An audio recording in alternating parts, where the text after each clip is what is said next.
Welcome to another episode of Energy Matters interviews. I can't even tell you how happy I am to welcome one of my oldest, dearest friends, Harry Hart-Browne. Harry is an actor. He's movies and story and TV, and also a storyteller and incredible human being who has been producing these amazing videos called Holy Mackerel Moments. You should check it out on YouTube if you want to be thoroughly entertained and educated.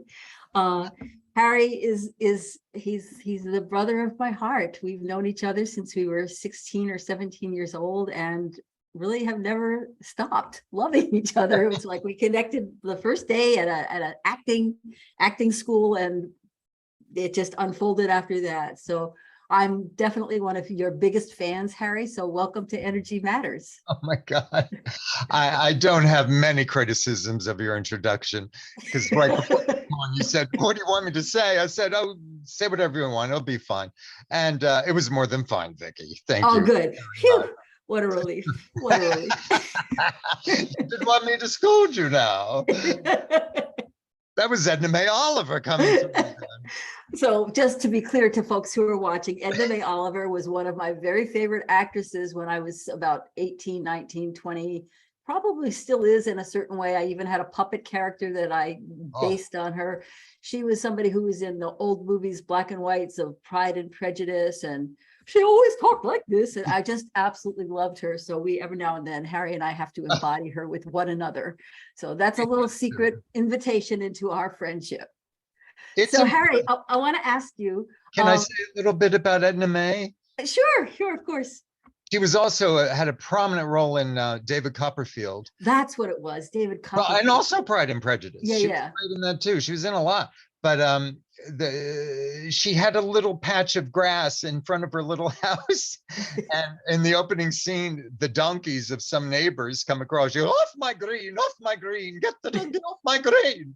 That's all I had to say about it. Thank you for that. Thank you for bringing her into the space here.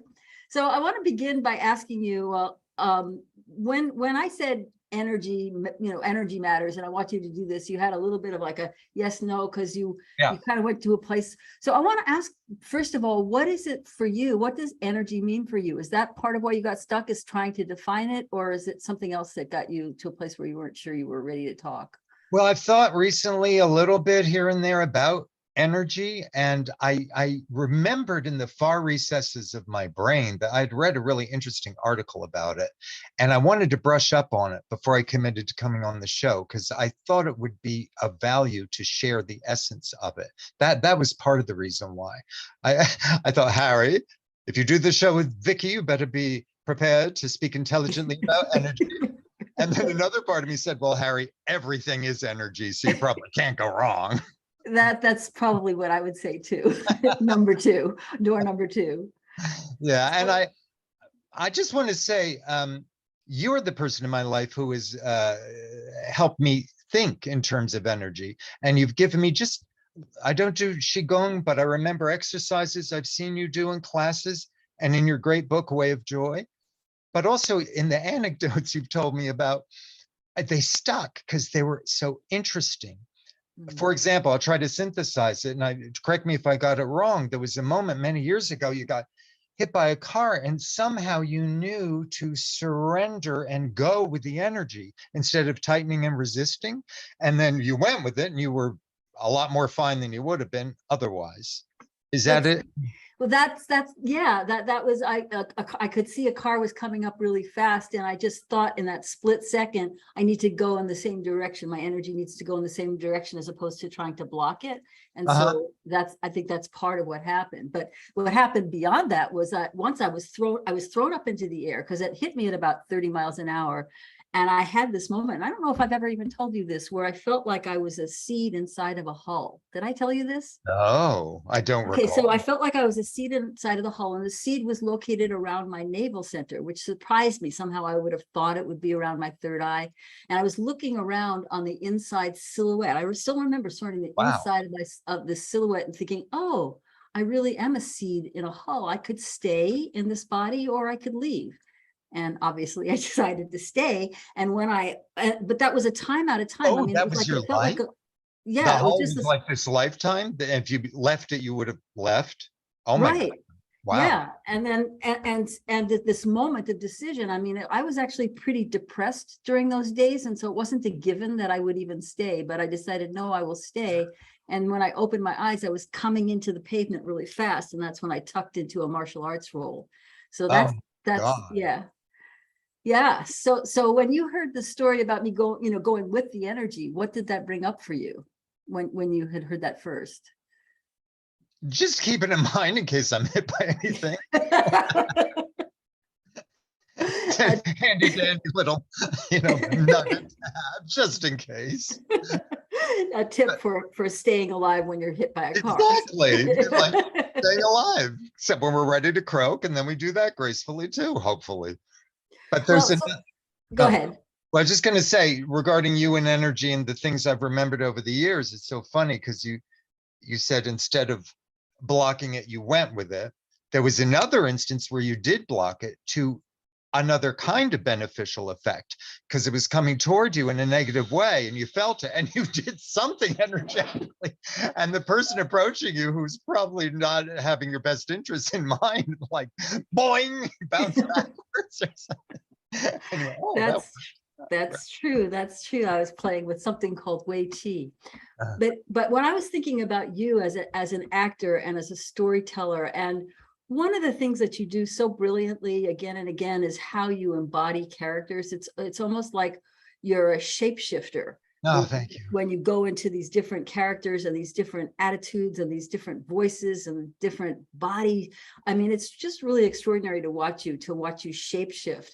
And so I was thinking that there's probably some kind of energy application in that. Like, I don't know what happens for you internally when you're changing into another character. Do you? It's not a conscious process, but the only thing that can trigger opening up to it is consciously saying to myself, open up to it, to the spiritual intuitive powers that can be channeled through you.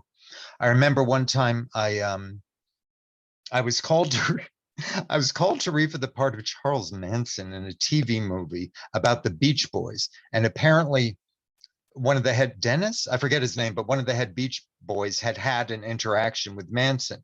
And so that was part of the story. I thought, oh God. And it was like the next day. And I ran to the bookstore, got Helter Skelter, and it's like a million pages long. I want to do my research. I want to be good tomorrow. And I'm reading. I said, Harry, you'd be up all night long reading this. So I threw the book away and thought I'd just meditate on it. So I did. And what came in was not like a demonic, evil, angry person. It was another facet of him that was kind of laid back and charming. And I used that energy in the audition the following day. But what I found happened to me the night before and the audition the following day was I was hunched over and I walked a certain way. And I used that in the audition. She said, very good. And they ended up using a guy who was much more the mark physically. He really resembled Manson. And okay, I gave it my best shot. Weeks later, I went back to the sides of the script and just, going over, could I have done this better? Could I have done that better? And in the stage directions, which my eye had skipped over when preparing for the audition, it said Manson walks slightly hunched over. And I didn't know that, but Yeah. somebody did and gave it to me, Oh, that's so interesting. Yeah. There's a way in which you tap into that kind of extra outside of your body wisdom again and again. I know that you have so many stories, folks. If you haven't seen Holy Mackerel Moments, I can't recommend it highly enough. You'll get a lot of stories about what would I call it? Something about what is mysterious, things that are mysterious. Oops, my necklace just went paloom. so Has its own life, which is kind of mysterious. yes, so one of these ghosts is happening right now. But there's a story you told me once about you were on stage and you had played a character that had died. Oh my God. Would you tell that story? Because I think this is such a, I mean, this talk about energy, this was an energy that came to you in that moment. Thank you for, yeah, I was planning to make it one of the Holy Mackerel videos, which I probably will someday, but wow, thank you for asking me to do this. friend named Michael Kearns said, here's a script, I'd like you to read it. I'm thinking producing, I'd like you to play Warren. I go, okay. Oh my God. It was about a performance artist in San Francisco who was charming and delightful, who died of AIDS. And this play was written by Rebecca, his best friend, like 2 to 3 months after he died. So a lot of the dialogue was practically verbatim, fresh from actual conversations they had had, because she remembered them. That's why it felt so authentic. I went, oh my God, I'd be honored to play this role. Before rehearsal started, I had occasion to visit my friend Vicki Dello Joio. I don't think you're in Oakland yet. I think you're in San Francisco at the time.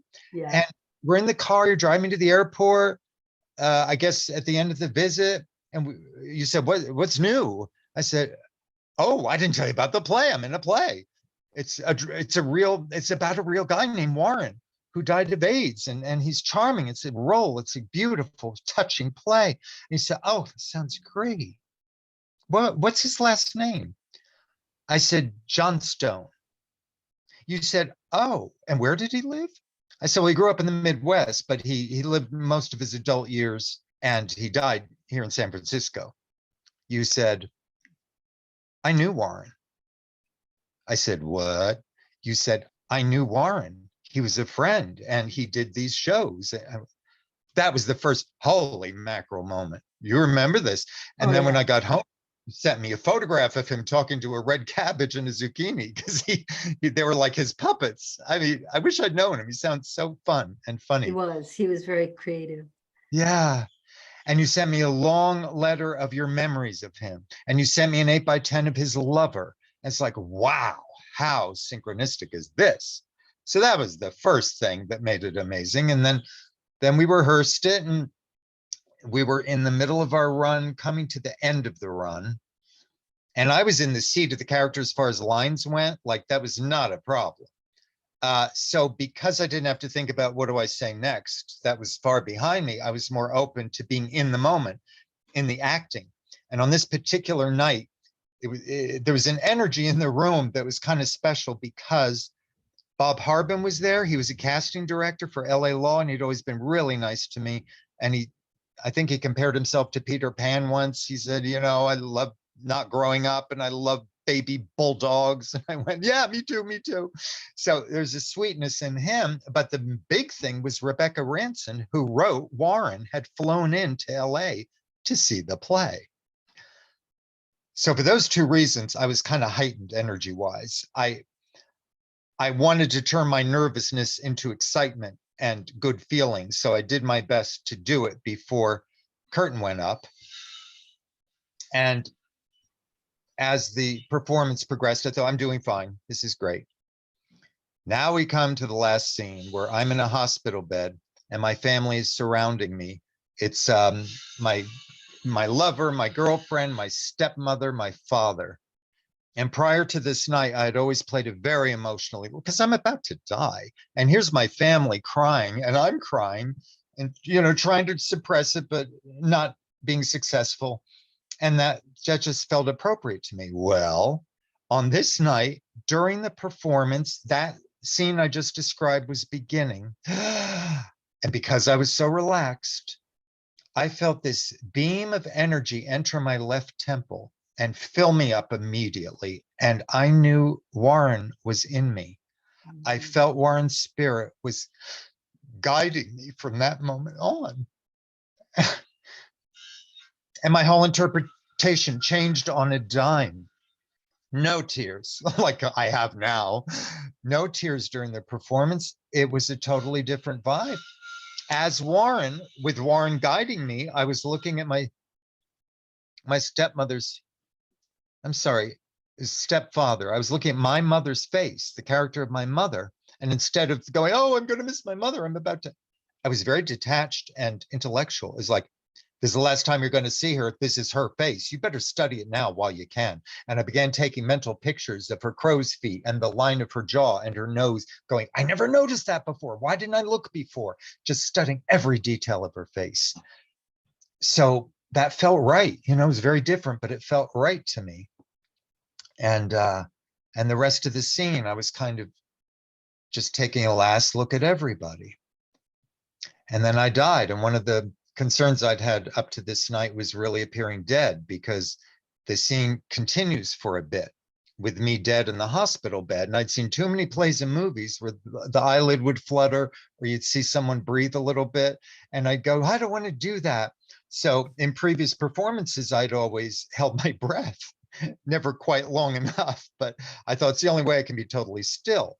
But on this night, after I died, a voice said, you can breathe. In fact, you should breathe. Don't worry, it'll be so shallow, no one will notice. So I let myself breathe, and it was very shallow, and I didn't feel like anything was moving on the outside. So I thought, this is good. And I shut my eyes, and I was in this peaceful void of darkness. And all of a sudden, I saw my mother, who had died 3 years earlier, in my mind's eye, with her back to me.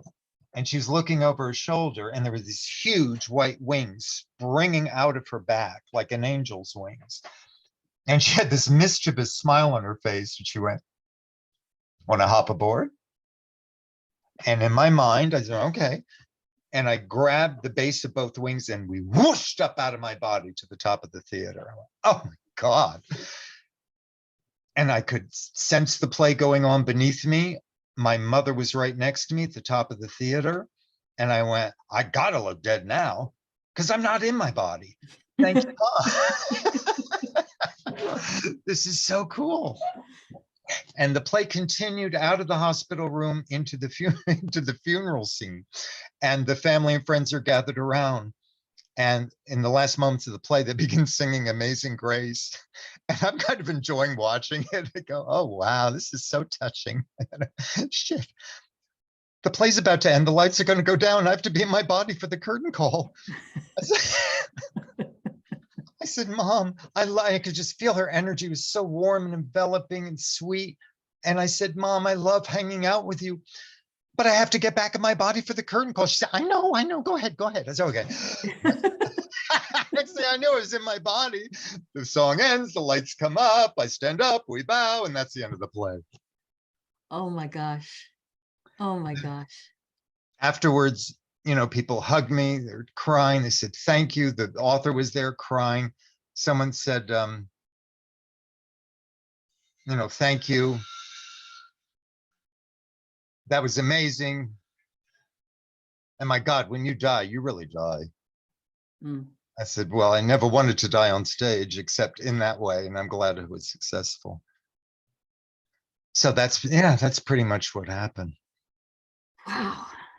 It's so incredible, because I know that, one of the things that you are as an actor is, you're a master craftsman, you're a perfectionist, you're really, you are honed into details. And one of the things you and I have done over the years is give each other feedback on our solo performances and stuff. And I think both of us love it, because we both love to just get in there and hear what is working and what isn't, what is it that's really what do we tweak? And Yes. there's that part of it, which is the tweaking and the crafting and the carving and the making that happen. And then there's this other part that is what you were really just talking about, which is something that's intangible, right? Of like how, like you said, when you prepare for a character, you just really look at how can this energy come through me? What is it that I'm invoking? What is it that I'm inviting, and just welcoming it, saying I am that vessel. So it's this really wonderful balance, it seems like, between craft and magic, or the unnameable, or the mystery, right? Yeah. Like, how do we make these things come alive so that people can really feel it? Yeah, Agnes Moorehead said two things. And it's funny, I just realized this. It was the one performance where I didn't cry in the death scene, and the one performance where the audience was crying copiously. And Agnes Moorehead said, as an actor, you start the tears, but let the audience do the crying, because there's something moving when the character's fighting it. Instead of blah, blah, blah, although that can be very moving too, if it's done really authentically, like Sally Field in Steel Magnolias, she just went for it. And it was like, it was incredibly powerful. But other times you can fight it as an actor, and the audience will cry for you. I thought that was interesting. And the other thing she said about what you just said, the combination of technique and mental work and the ethereal letting it flow through you. Someone said, what's the most important thing about acting? She said, discipline. She said, but remember, once the train is on the tracks, then it can be free. Mm. Isn't that nice? So simple. Yes. But yeah, you get the I guess it's the discipline that puts the train on the tracks. And then once you've done that, that goes out the window and you're just sailing along. Yeah. In Warren, the tracks were set because we'd have weeks of performances. And so all the technical stuff was second nature. Now I could open up to the new stuff, which came through, especially that night. Another thing that struck me about the synchronicity or the coincidence of Warren was that, Rebecca was Warren's one of his very closest friends, and just coincidentally, he was a friend of mine, and one of my closest friends ended up playing him. So it was just Louise. Right? I mean, that was something that also had struck me about it. It was like, oh, of all people that I would know to play that, it would be somebody that I've known since I was a kid and have, who love so deeply. Even during these times that we don't talk, there's always this connection between us, right? This recognition of kindred spirit. So so for you then, there's energy then energy in terms of just the crafting and preparing and the technical part of building a character or building a scene, and then there's the energy part of infusing the life that has nothing to do that the craft can just hold, but that it's breathing the breath of life into that character, and you do it so brilliantly again and again. I mean, you do. You do too. Have you seen her show? Have you seen her stories? So what do you feel like is important for people to know about energy, or how you think about what do you feel like is a message? If you were to give people a message about how energy works, what would you say that is? I would give them, how are we for time, by the way? Yeah. Okay. I would give them what I'm learning about right now. The story, we did a storytelling concert, Vicki and I together a few weeks ago. She told a very moving story about her mother passing. And the story I did was called Hoisting Up the Vibes. And that's something I'm just, after all these years, I'm finally learning how to do it. Again, the technique, the conscious effort to say, get them up there. And then when you do it, then the magic can happen. And it really came home to me. I'll do an abbreviated version of Hoisting Up the Vibes because there are a few chapters after that you don't know about. I realized we have the power to control our thoughts and feelings. And out of habit, I tend to go into worry a lot, and sometimes anger. And on this particular day, after 3 efforts to get this car repair fixed, it still wasn't getting fixed. I'm driving home, the light came up on the dashboard again. I go, I'm going to spend my life at the damn garage, walking all day, waiting for them to fix it and come back. He says, it's fixed now. I go, thank you. Finally drive home and it's not fixed. So I was in that frame of mind, and it was so bad. I stopped myself. I said, you're over this, Harry. You're beyond this. You know better. You're not doing yourself any favors. It'll get fixed. Just change yourself. Change your thoughts. Get out of that anger now and think about something that makes you happy. I went, oh, thank you. What makes me happy? Well, it's the French bulldogs on YouTube, Griff and Frenchie. They're adorable. I've been watching these 2 French. As soon as I started thinking about them, my spirit lightened. I felt better. But also, as soon as I started thinking about them, the voice on my car radio said, French bulldogs are very popular now. What the? I said, thank you. I thought this is a high five because I hoisted up my vibes. I got a little sign of synchronicity.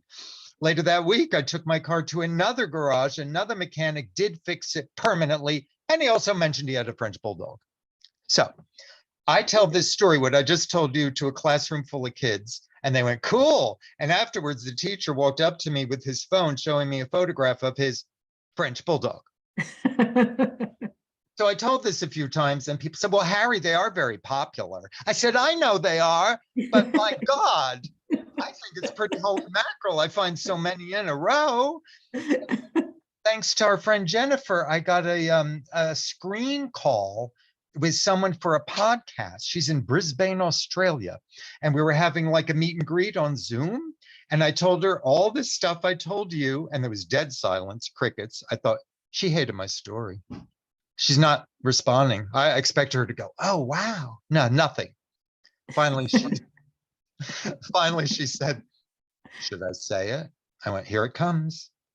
The boom is about to be. The boom, she's going to lower the boom. She goes, this is not at all appropriate for my book or something. So she says, should I say it? I go, yes, what? She says, I have a French bulldog. What the? Oh, Wait, there's one more. okay. I decided in my latest Holy Mackerel video, I would be open to donations to help support the channel because it's a lot of work and a little revenue stream would be very helpful. And I would donate part of that to a wildlife rescue center, wildlife care center, which I talk about in the video. And so I don't know how to do donations. So I called PayPal and said, can you walk me through putting a link at the bottom of my YouTube video? She said, oh, I've never done that before. We can learn together. Okay. But she was great and she was real smart and she saw exactly what to do and helped me set it up. I said, thank you. And she was so nice. I said, well, you know, the videos I do, they're called Holy Mackerel Moments. And I'll give you an example if you have a moment. She said, okay. And so I told her everything I just said. Again, crickets. I went, oh, shit. I went, oh, no. And she said, can I tell you something? I said, yes. She said, my son breeds French bulldogs. I don't know when it's going to end. There'll probably be a French bulldog in my doorway saying, I expect that. I expect to hear that absolutely in the next few weeks. Well, you know, it's that, you know, that sense of the sort of law of attraction or whatever, yeah. this soup of energy that we live in that gets echoed again and again, and it's sort of like a unending mirror. It's just a really, really beautiful example of how that happens. And you just, you know, you are an energy worker. You're magical with what you do with stories and how you don't only hoist up your own vibe. For me, every time I watch you or hear you tell stories, it hoists my vibes too. I always walk away from conversations with you happier and lighter. Definitely here too. Can I wedge one more thing in before we close? Sure, of course, yes. Pertaining to the article I wanted to bone up on prior to this, I reread. Oh, right. Yeah. Oh my God, Vicki, it's amazing. So here it is in its essence. In the scientific world, according to this article, the magnetic grid that holds everything on Earth in place is gradually weakening.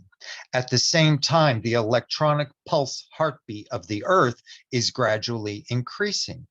And when the magnetic grids weaken and the beat increases, what you get is ascension because nothing's being held down as much. In human terms, what is being held down are unreleased, unexpressed, stuck emotions. And there's a scientific term of when they put something in a container and they spin it, that is also scientifically called ascension. And what's densest in the container is what rises first.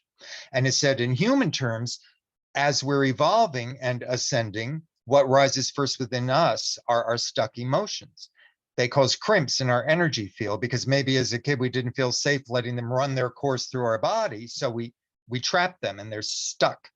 And it causes crimps in our energy field. And then we find ourselves attracted to other people with similar crimps like Velcro. And we go, rah, rah, rah, you know, we kind of work it out with each other or on our own because this highly refined spiritual light energy is purportedly entering our bodies and has been for a while, but it's increasing in intensity. And when it does that, it loosens up those pockets and those shadows and those dark, stuck emotions. So they begin to break up and surface almost on their own.